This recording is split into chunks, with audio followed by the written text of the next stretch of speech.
Hi friends, இன்னைக்கு சூப்பரான kitchen tips தான் பார்க்க போகிறோம். எதை பற்றிய டிப்ஸ்னா, ரவை பொங்கல்லாம் பண்ணுவோம் பாருங்க. ரவை பொங்கல் பண்ணும்போது முந்திரி பருப்பு வந்து ஃபர்ஸ்ட் நம்ம வறுத்து எடுத்துக்கிடணுங்க. வறுத்து எடுத்துட்டு நம்ம லாஸ்ட்டில் ஆட் பண்ணோம்னா அந்த முந்திரி பருப்பு வந்து நல்லா மொறுமொறுப்பாக இருக்குங்க. ரவையோட சேர்த்து போட்டு கிண்டும்போது அது வந்து நல்லா நவுத்து போகும். நல்லா மொறுமொறுப்பாக இருக்காது. நெய்யை ஆட் பண்ணிக்கலாம் கடாயில்.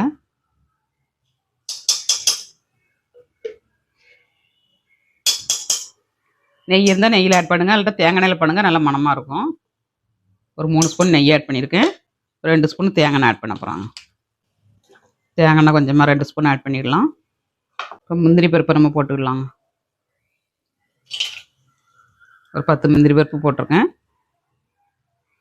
நல்லா பொரியட்டும். முந்திரி பருப்பு வந்து நல்லா செவந்துருச்சு. நம்ம எடுத்து ஒரு பிளேட்டில் வச்சுக்கலாம்.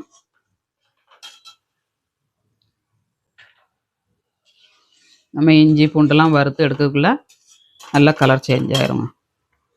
அதனால் ஒரு பிளேட்டில் வச்சுட்டு மற்ற பொருட்களை நம்ம வறுத்து எடுத்துக்கலாம்.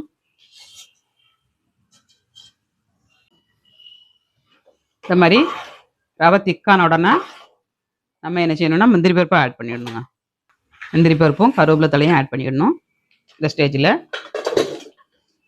இந்த பொங்கலோட டேஸ்ட் வந்து ரொம்ப நல்லாயிருக்குங்க. தாராளமாக கருவேப்பிலை தலை போட்டுக்கோங்க, சூப்பராக இருக்குங்க. இப்போ பொங்கல் கூட நம்ம சாம்பாருக்கு சாப்பிட்டு பார்க்கலாம்.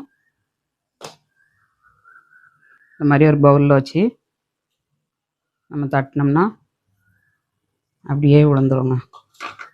சாம்பார் ஊற்றி சாப்பிட்டு பார்க்கலாம். இந்த டிப்ஸை ஃபாலோ பண்ணுங்கள். வீடியோ பிடிச்சிருந்தா லைக் பண்ணுங்கள். நாளைக்கு இன்னொரு டிப்ஸோடு பார்க்கலாம். பாய்.